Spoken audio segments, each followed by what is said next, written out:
హైదరాబాద్ కూకట్పల్లిలో మహిళ దారుణ హత్యపై అయితే దర్యాప్తు కొనసాగుతోంది. దీనికి సంబంధించి పూర్తి అప్డేట్స్ మా ప్రతినిధి రత్న అందిస్తారు. రత్న, మొత్తానికైతే పని మనుషులే ఈ హత్య చేసినట్టుగా నిర్ధారణ అవుతుంది. సో నిందితుల కోసం అయితే పోలీసులు గాలిస్తున్నట్టుగా తెలుస్తోంది. అప్డేట్స్ ఏంటి? కూకట్పల్లి పోలీస్ స్టేషన్ లిమిట్స్ లోని స్వాన్ లేక్ అపార్ట్మెంట్స్ లో దారుణం చోటు చేసుకుంది. 50 ఏళ్ల రేణు అగర్వాల్ ను ఇంట్లో పనిచేస్తున్నటువంటి వ్యక్తులే అత్యంత కిరాతకంగా హత్య చేసినటువంటి ఘటన అనేది చోటు చేసుకుంది.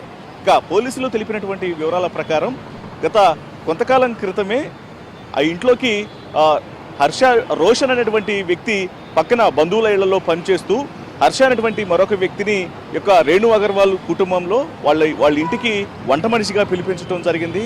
వారం క్రితమే అతను పనిలో జాయిన్ అయ్యాడు. అయితే ఎప్పుడైతే అతను పనిలో జాయిన్ అయిన తర్వాత పూర్తిగా వాళ్ళ ఇంట్లో ఎప్పటికప్పుడు వీళ్లకు స్టీల్ దుకాణం అనేది రన్ చేస్తూ ఉన్నారు రేణు అగర్వాల్ కుటుంబ సభ్యులు.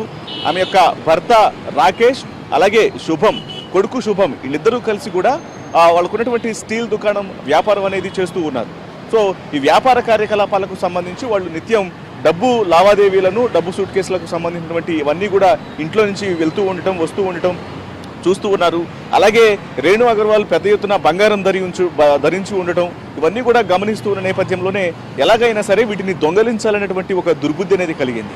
ఇంకా దీనికోసం సరైనటువంటి సమయాన్ని చూసుకోవడం జరిగింది. సరైన సమయం కోసం ఎదురు చూస్తూ నిన్న ఎప్పుడైతే ఇటు రేణు అగర్వాల్ భర్త రాకేష్, అలాగే ఆమె యొక్క కుమారుడు శుభం ఇద్దరు కూడా స్టీల్ దుకాణానికి బిజినెస్ కార్యకలాపాల మీద వెళ్ళటం జరిగిందో ఆ సమయంలోనే నిన్న సాయంత్రం 4:30-5 గంటల ప్రాంతంలో ఇంట్లో ఎవరూ లేరన్నటువంటి విషయాన్ని తెలుసుకొని ఒక్కసారిగా ఇద్దరు స్నేహితులు ఎవరైతే ఈ యొక్క హత్యలో కీలక పాత్ర పోషించినటువంటి వ్యక్తులు ఉన్నారో హర్ష, రోషన్లు ఇద్దరూ కలిసి కూడా ఆమెను అత్యంత కిరాతకంగా హతమొందిస్తూ ఇంట్లో ఉన్నటువంటి బంగారం ఎక్కడుంది, నగదు ఎక్కడుందో చూపించాలంటూ కూడా ఆమెను మొదట ఒత్తిడి చేసినటువంటి పరిస్థితి ఉంది.